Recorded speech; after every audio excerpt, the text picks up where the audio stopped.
Eu quero que você abra sua Bíblia lá no livro de Eclesiastes, capítulo 3. Eclesiastes, capítulo 3, o verso 1.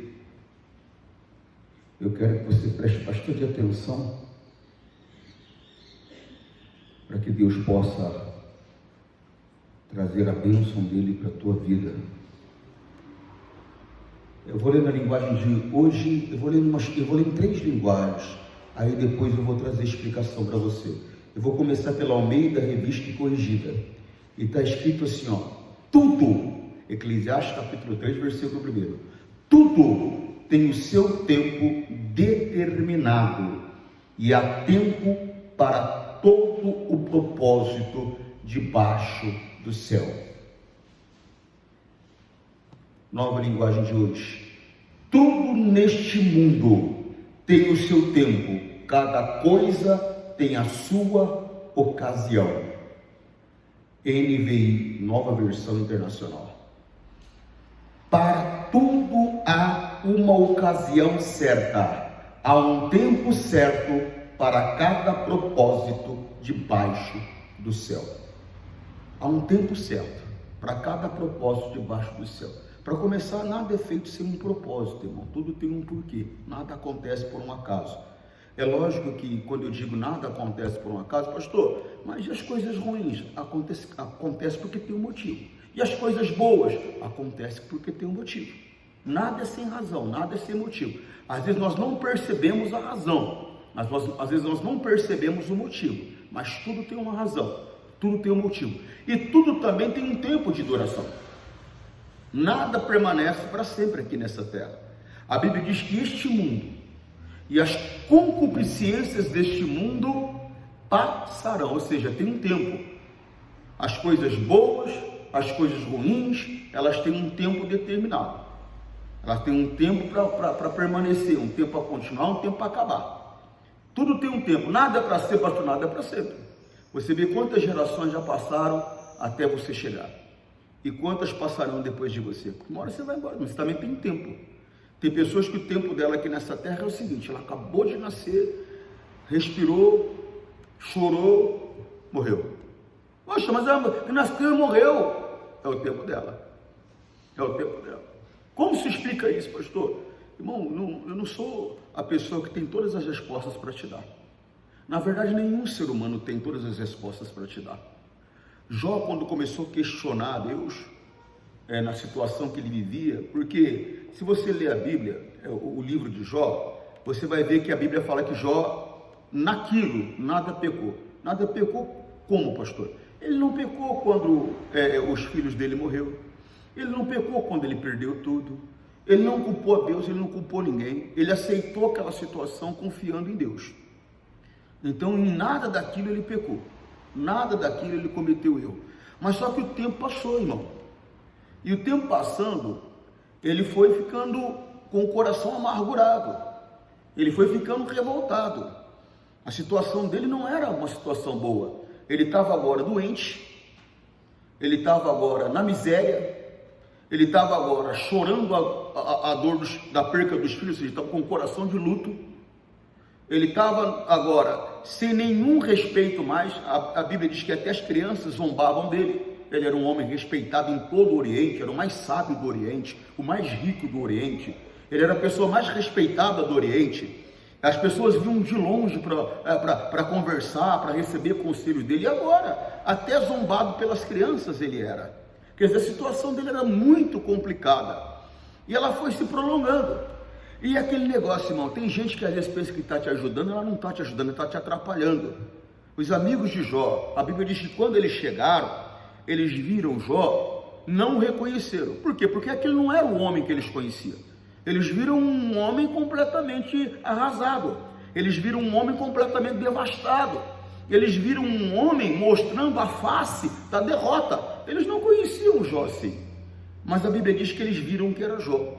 Na hora não reconheceram, mas viram que era Jó. E a Bíblia diz que eles perceberam que a dor de Jó era tão grande, que eles permaneceram em silêncio. E permaneceram em silêncio por 7 dias. Irmão, às vezes é melhor permanecer em silêncio a vida toda. Que isso, pastor? Porque dependendo do que você fala, você não ajuda, você atrapalha, você prejudica. A pessoa já está passando por um momento complicado. E aí você vai abrir a boca e vai acabar complicando a situação da pessoa um pouco mais. Vai acabar complicando a situação da pessoa mais ainda. Então o que acontece? Os amigos começaram a criticá-lo, porque os amigos não conseguiam entender. Eles falaram: não é possível uma pessoa que pertence a Deus estar enfrentando o que você está enfrentando sem ter feito nada errado. E Jó falava: mas eu não fiz nada errado. E eles insistiam em falar que Jó tinha feito algo errado. E Jó dizia: mas eu não fiz nada errado. E havia uma insistência. Chegou um momento que Jó começou a se defender e começou a atacar Deus, ao ponto deles falar que Deus era inimigo dele, a ponto dele falar que Deus procurava ocasião contra ele, que Deus queria prejudicá-lo. E em outras palavras, ele começou a questionar a Deus. Aí passou um tempo, Deus veio conversar com ele, e Deus falou para ele: você está aí me questionando, você está aí falando sobre mim? Então tá bom. Você quer respostas? Tá bom. Primeiro eu vou fazer algumas perguntas para você. Se você souber me responder, eu vou responder tudo que você quer saber. Aí Deus falou para ele: onde você estava quando eu criei os céus e a terra? Não tinha resposta para dar. Deus falou para ele: onde você estava quando eu disse ao mar: aqui é o seu limite? Quer dizer, ele não tinha resposta para dar. Quer dizer, o que o senhor está dizendo, pastor? Que o homem não tem todas as respostas, só Deus tem todas as respostas. Tem certas coisas que acontecem, que ocorrem, que eu não sei o porquê. E não só eu não sei o porquê, homem nenhum sabe. Porque são coisas que pertencem a Deus. Lá em 1ª carta aos Coríntios, a Bíblia diz que vai chegar um tempo. Esse tempo ainda não chegou, mas ele vai chegar um tempo onde eu vou compreender, eu vou conhecer a Deus como Deus me conhece. Então vai chegar um tempo que eu vou ter todas as respostas, você vai ter todas as respostas, nós vamos ter toda a compreensão. Mas hoje a compreensão e a resposta que nós temos é essa: que tudo na terra tem um motivo, nada acontece sem um motivo, e tudo tem um tempo para começar e tudo tem um tempo para terminar. Você sabe que eu estava observando o nascimento de Jesus. Vou mostrar para você. Mateus, capítulo 1, versículo é o 18. Mateus é fácil. É o primeiro livro do Novo Testamento.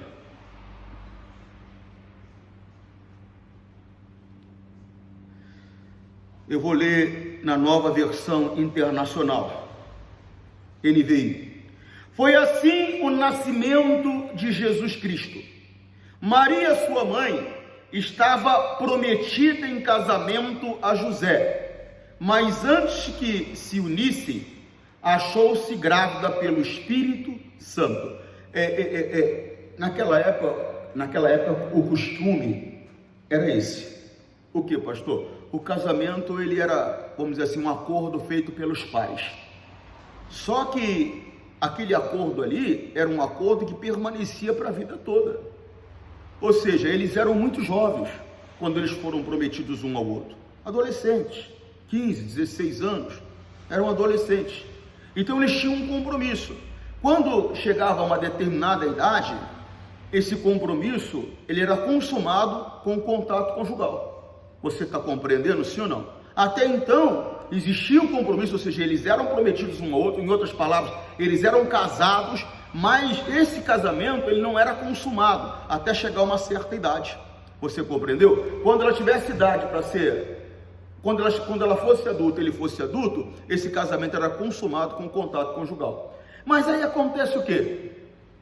De repente ele escuta dizer que ela estava grávida. Quando ele escuta dizer, quer dizer, foi uma conversa que ela teve com ele. E ele falou: puxa vida, mas eu não toquei nela. Em outras palavras, ela me traiu, ela me enganou. Só que ele era uma pessoa correta. Por quê, pastor? Porque esse tipo de pecado, vamos dizer dessa maneira, se fosse pecado, no caso dela não era pecado, ela estava grávida pelo poder do Espírito Santo. Se não fosse pelo poder do Espírito Santo, teria sido de uma pessoa, de um ser humano. E um tipo de pecado desse, ele era cobrado com apedrejamento, ou seja, a pessoa seria morta. Então ele era um homem muito justo, um homem muito correto, ele não queria que ela fosse prejudicada. Então qual foi a ideia dele? Eu vou embora escondido, né? As pessoas vão acreditar que fui eu que engravidei ela, ela vai ser poupada, e as pessoas vão me procurar como bandido, quer dizer, pelo menos ela fica protegida. Olha só, olha o caráter desse cidadão. A maioria da pessoa que é traída, ela quer o quê? Vingança. Ela quer pagar com a mesma moeda, ela quer dar o troco. Quantas situações eu não vi assim? Eu me lembro de um caso, me lembrei de um caso aqui agora, que aconteceu, não vou falar o local para não identificar, e o que acontece? E alguém veio falar para ela, cuidado com esse negócio. Não, pastor, que nela eu confio, ela é muito minha amiga, cuidado, às vezes a tua amiga está de olho no teu marido e você nem percebeu, de tão amiga que ela quer aquilo que é seu, toma cuidado.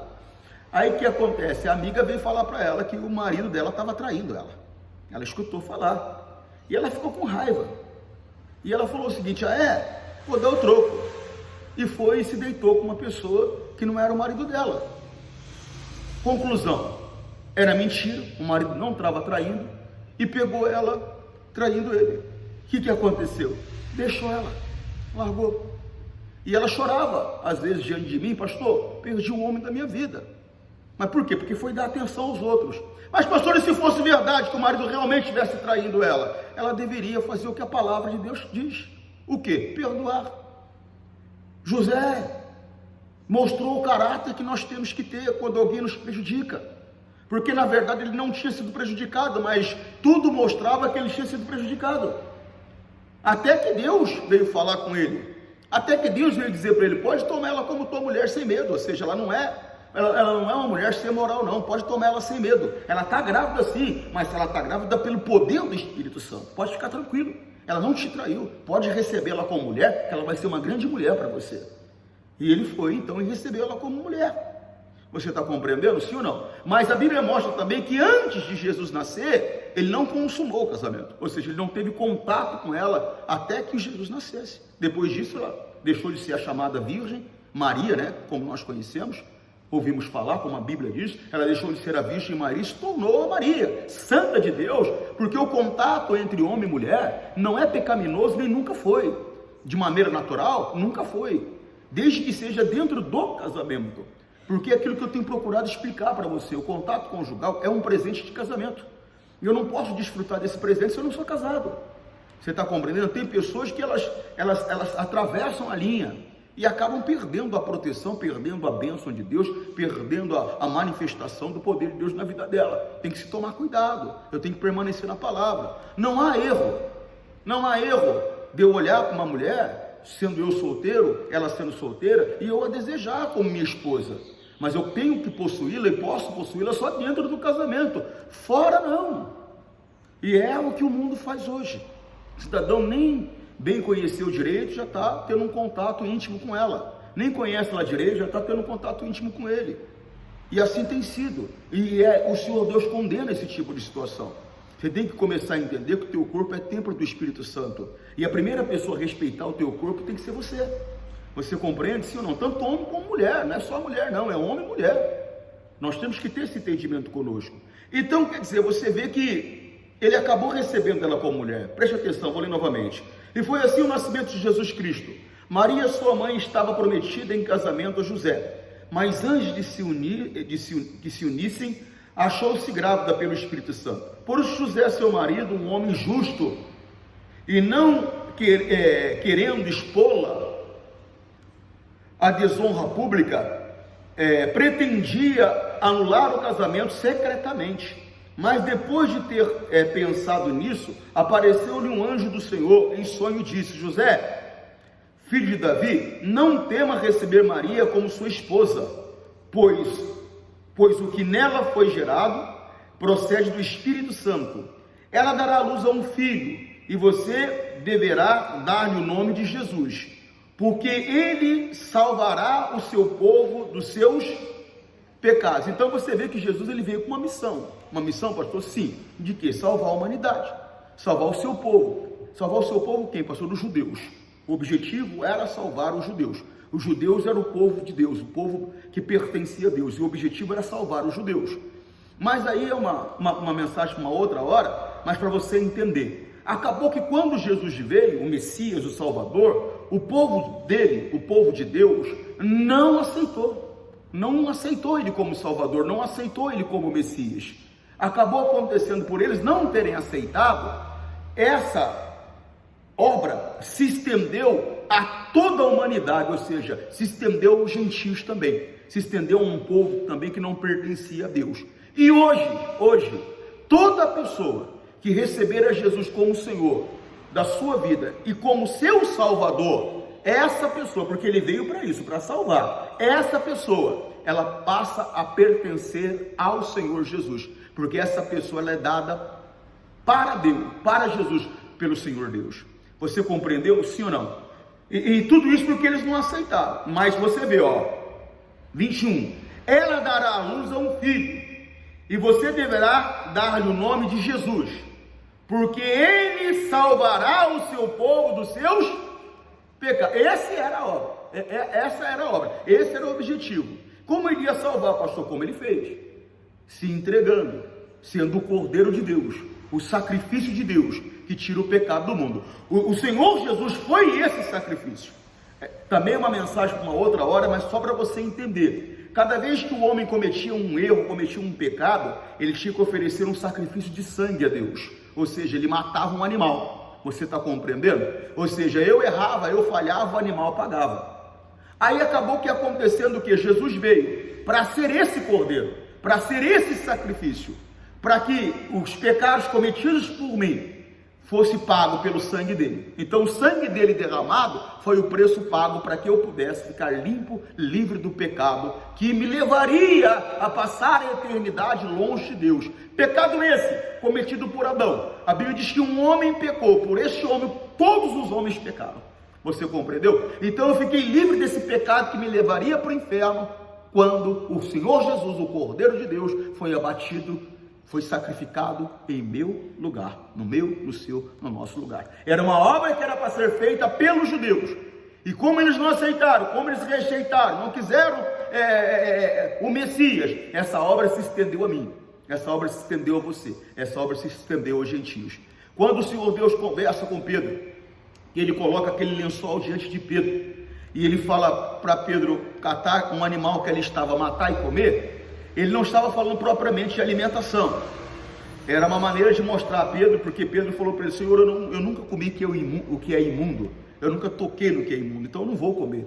Aí o Senhor Deus falou para ele: não chame de imundo aquilo que eu purifiquei. Por quê? Porque a obra feita por meio de Jesus purificou também os gentios, porque se estendeu aos gentios essa obra, uma obra que era para os judeus, que era para purificar os judeus do pecado, que era para limpar os judeus do pecado, para que os judeus pudessem ter a salvação eterna.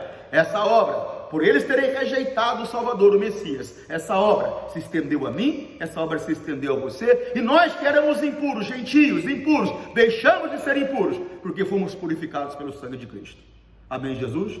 Hoje somos povo de Deus, hoje pertencemos a Deus, e pertencemos a Deus, e somos povo de Deus por meio de Jesus Cristo, por meio desse sacrifício, por meio dessa obra magnífica que foi feita. Você compreende, sim ou não? Diga graças a Deus. 22. Tudo isso aconteceu para que se cumprisse o que o Senhor dissera pelo profeta: a virgem ficará grávida, dará à luz a um filho, e o chamarão Emanuel, que significa Deus convosco.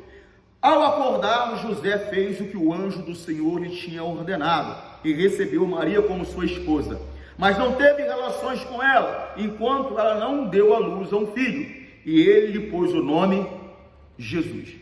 Então entenda bem, ele veio para esse propósito. Aí eu fiquei pensando, poxa, ele veio para esse propósito, e desde o momento que Jesus veio, aliás, bem antes dele vir, se você for estudar a Bíblia, o nosso adversário, o inimigo das nossas almas, aquele que odeia a criação de Deus, ele tenta impedir o nascimento de Jesus, porque por meio de Jesus ele sabia que a humanidade seria resgatada, então ele tenta impedir, e tentou impedir o nascimento de Jesus. Ele não conseguiu impedir o nascimento de Jesus, ele tentou matar Jesus depois. Aí você vem e fala: mas como? Ele era de Deus, como essas coisas acontecem? Tem um propósito, tem um porquê, tem um motivo. O motivo que Jesus foi perseguido, o motivo que foi tentado impedir que ele nascesse. Por quê? Repito, ele sabia, o nosso adversário, o inimigo das nossas almas, que por meio de Jesus nós seríamos resgatados. Ele não queria que esse resgate ocorresse, ele não queria que essa obra ocorresse, então ele tentou impedir o plano de Deus. Então você tem que começar a entender que muitas das dificuldades que você enfrenta é porque Deus tem um plano magnífico com você, e o adversário, o seu adversário, o inimigo das nossas almas, ele vai tentar de tudo para impedir você de chegar aonde você quer chegar. Agora cabe você seguir as orientações de Deus para você chegar aonde precisa chegar. Mateus capítulo 2, versículo 13. Mateus capítulo 2, versículo 13.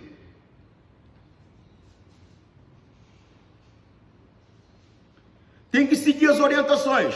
Volto a dizer, entenda bem para você não ficar perdido na situação. Antes mesmo de Jesus nascer, o nosso adversário, o inimigo das nossas almas, que é Satanás, tentava impedir o nascimento de Jesus. Ele tentou impedir a linhagem que traria Jesus à vida de tudo quanto é jeito de seguir. Tentou impedir de tudo quanto é jeito. Houve uma situação, inclusive, que teve um filho de Judá, que ele tinha um contato com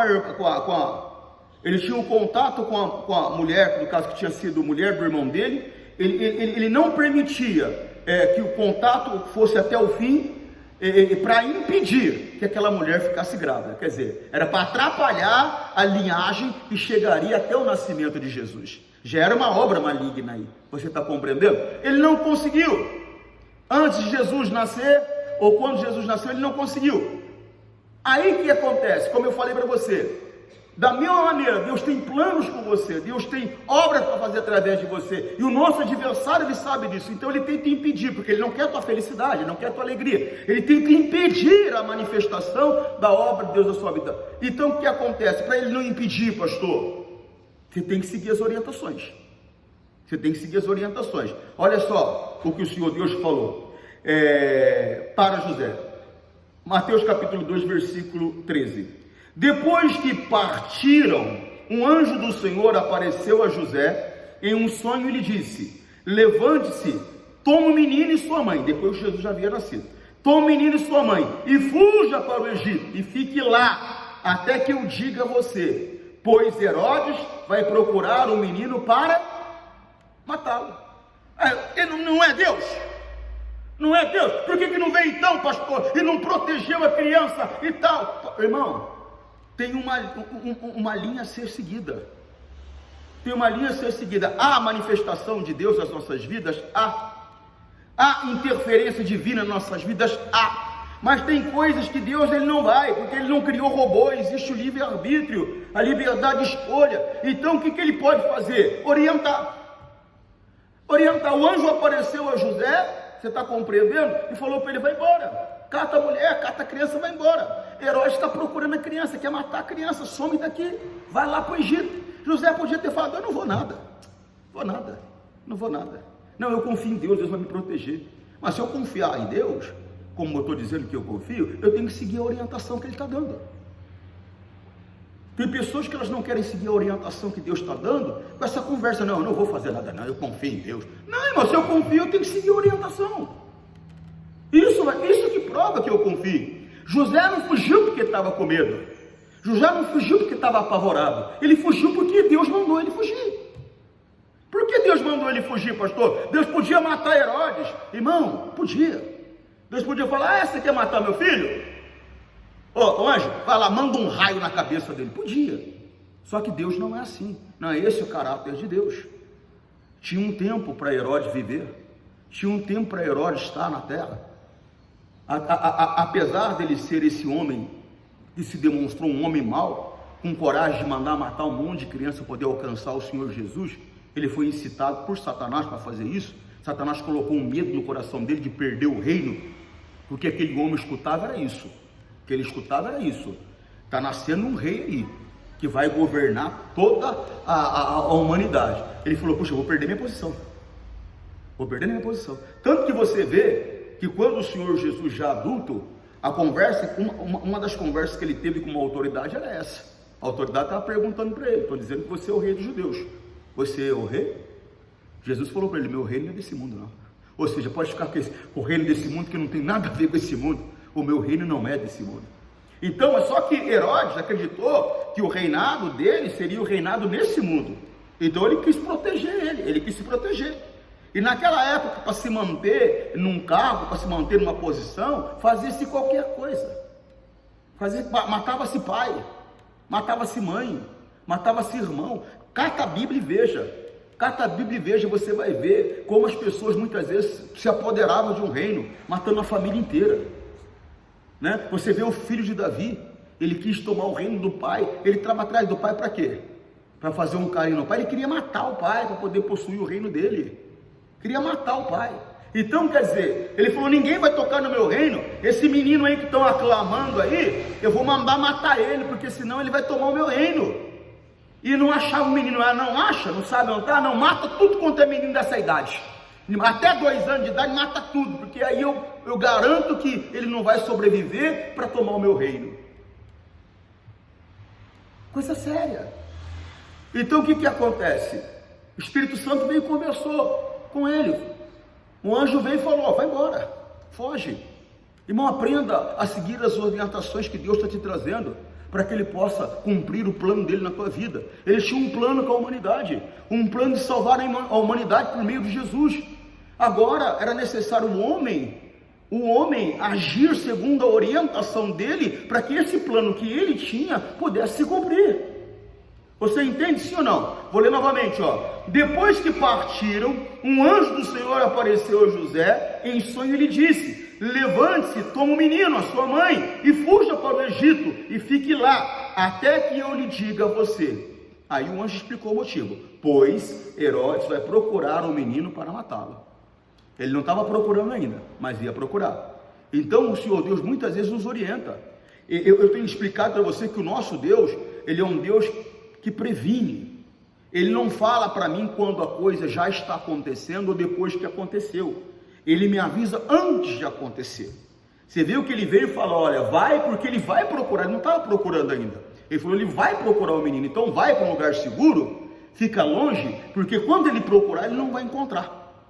Porque isso vai acontecer. Então Deus vem e traz a orientação para mim, ele vem e traz a orientação para você, com o objetivo de poder cumprir o plano dele na nossa vida. Mas às vezes nós não queremos. Nós não queremos ouvir, nós ouvimos o nosso coração, nós ouvimos o nosso amigo, nós ouvimos uma outra pessoa, ouvimos a Satanás, ouvimos o nosso orgulho, a nossa vaidade. Não vou fazer isso não, eu creio em Deus. Mas se você crê, faz o que ele está mandando, segue a orientação dele, segue a instrução dele, porque a instrução dele é justamente para que ele possa cumprir o plano dele na sua vida. Você compreende, sim ou não? Mateus, capítulo 2, versículo 19. Ele teve que ficar um período lá. Lembra que nós começamos lendo? Que há um tempo determinado para cada coisa debaixo dos céus? Há um tempo determinado. Ele não ia ter que ficar no Egito para sempre, mas ele teve que ficar um período lá.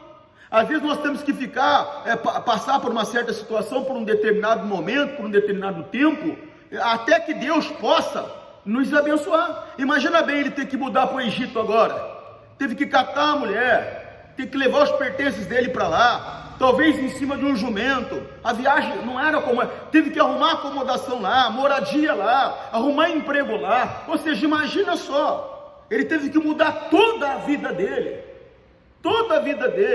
por uma orientação que Deus trouxe para ele.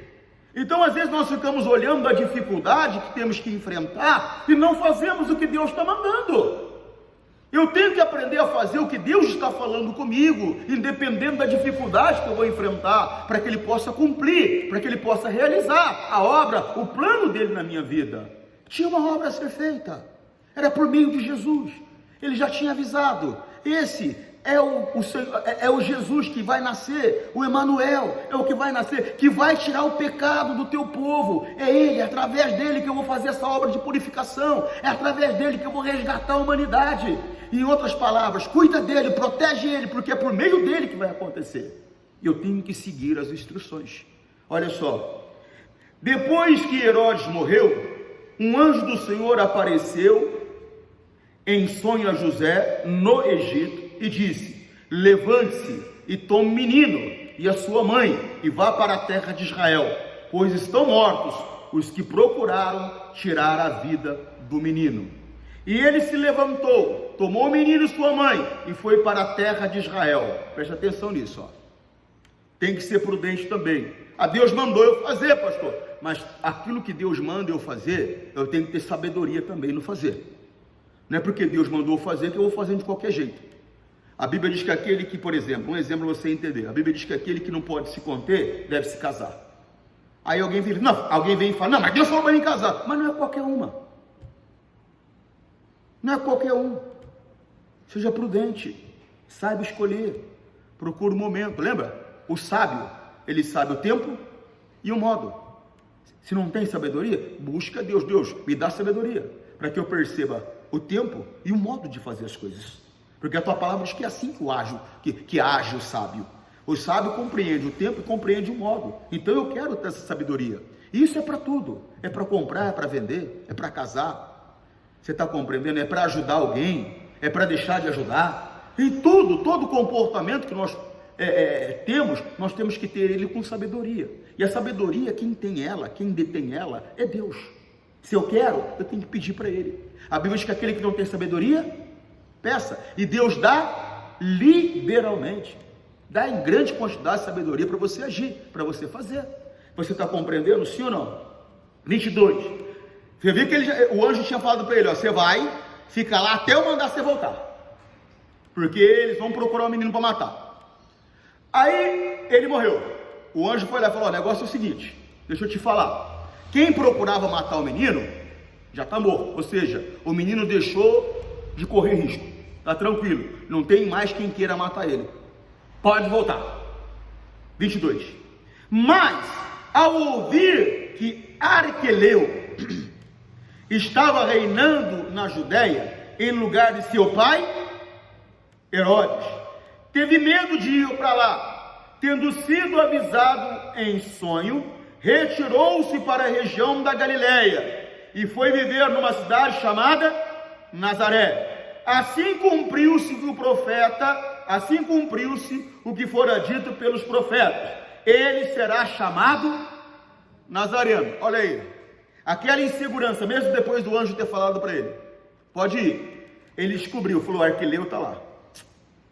Vai que ele conhece a história e descobre que eu voltei e começa a colocar no coração fazer o que o pai dele queria fazer e vem atrás do meu filho. Quer saber? Não vou para lá não. Eu vou para Nazaré. Irmão, presta atenção. Tem certas situações que às vezes elas mudam de repente. Estava planejado um trajeto, estava planejado uma situação, e elas mudam de repente. Por quê, pastor? Para se cumprir uma obra de Deus na sua vida. Para se cumprir uma obra de Deus na vida de uma outra pessoa através de você. Você compreende? Então não murmure não, porque as mudanças ocorrem. Por quê, pastor? Porque as mudanças são necessárias. A Bíblia diz que não tem como se levantar-se o novo sem que o velho seja retirado. Não tem como. Tudo tem um tempo. Tem a tua época, tem a minha época, e vai ter a época do meu filho, e vai ter a época do filho do meu filho, e assim vai. Você compreende o que eu estou falando? Sim ou não? O que você tem que entender, que tudo tem um porquê, tudo tem um motivo. E se você quer compreender o motivo, conversa com Deus. Porque o Senhor Deus, Ele não esconde nada daqueles que pertencem a Ele. É lógico que tem coisas que Deus não vai falar para mim, não vai falar para você, porque nós não temos a capacidade de compreensão. Não temos a capacidade de compreensão. Eu já contei uma história para você, quando eu era pastor no Vale do Paraíba, eu tinha 2 auxiliares comigo, os 2 já morreram. Os 2 já morreram. Um era um rapaz chamado Enéas e o outro era o Felipe Rocha. O Felipe Rocha era um garoto de 18 anos, ele trabalhava comigo, veio trabalhar comigo quando ele tinha 16. E o Enéas era já um homem, pai de família. E existem regras administrativas no nosso ministério. E uma das regras administrativas naquela época era que para você ter alguém trabalhando permanente na igreja, ou seja, remunerado na igreja, aquela igreja ela tinha que produzir uma receita que pudesse suprir as despesas. Você compreende o que eu estou falando ou não? Está dormindo não, né? Está acordado, né? Então, para suprir as despesas. E a receita que eu tinha, eu não tinha como efetivar os dois. Eu só tinha como efetivar um. E eu me lembro que eu fiz uma campanha de oração. Aquele que não tem sabedoria faz o quê? Peça. Toda decisão que você for tomar, você deve buscar a direção de Deus. Deus deve ir junto com você. Como que Deus vai comigo, pastor? Por meio da palavra. Você deve agir sempre segundo a palavra. E eu fui orar a Deus. Falei, Deus, eu tenho aqui o Felipe e tenho aqui o Enéas. Eu falei, Deus, se eu for olhar de maneira natural, essa foi a minha oração. Se eu for olhar de maneira natural, quem tem direito a essa bênção é o Felipe. Porque o Felipe está comigo desde o começo. Ele lutou comigo, ele brigou comigo, ele se esforçou comigo, ele sorriu comigo, ele chorou comigo. O Enéas chegou depois da estrutura feita já. Aí Deus falou para mim, eu falei, Deus, o que eu faço? Eu cadastro efetivo o Enéas ou eu efetivo o Felipe? Porque só posso efetivar um, não dá para efetivar os dois. Deus falou para mim no meu coração, o Espírito Santo falou, efetivo o Enéas, porque ele tem pouco tempo. Qual foi o meu entendimento? Ele tem pouco tempo. Qual foi o meu entendimento?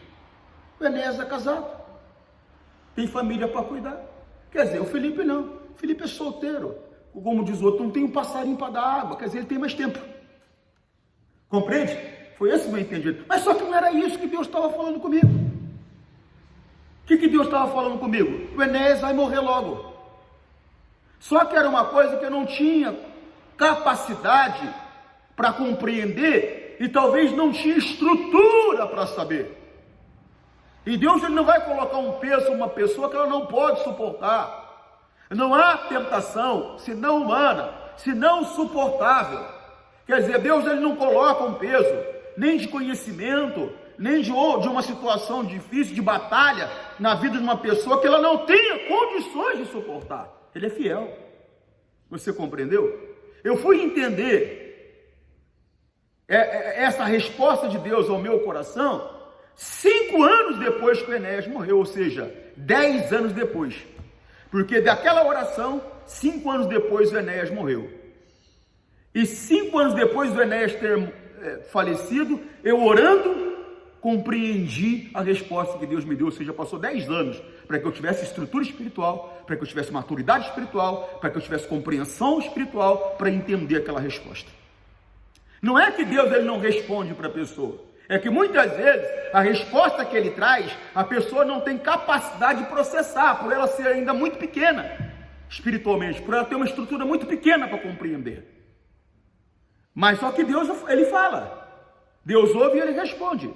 Quando ele mandou José para o Egito, ele não mandou as escuras, ele mandou José para o Egito e falou, vai, por quê? Porque tem alguém que quer matar a criança. Ou seja, ele falou, ele mandou e mostrou por que ele deveria ir. E falou para ele, ó, presta atenção, fica lá até eu mandar você vir. E quando mandou, José se sentiu inseguro, porque escutou isso, escutou aquilo. Aí o anjo veio e explicou para ele, em outras palavras, como se o anjo estivesse dizendo, você está inseguro? Tá bom, vai para Nazaré. Vai para Nazaré, fica lá, porque a criança vai ser chamada de lá. Ele vai ser chamado de Nazareno. Por que Nazareno? Porque ele veio da cidade de Nazaré. Jesus Cristo Nazareno, ou seja, Jesus Cristo que veio de Nazaré. Você compreende, sim ou não? É coisa séria, irmão. Nós temos que começar a compreender. O Enéas tinha menos tempo que o Felipe. Felipe morreu também, pastor. Morreu o ano passado. Não, morreu esse ano. O Rocha morreu esse ano. Quer dizer, morreu jovem, morreu com 40 anos. Que pena.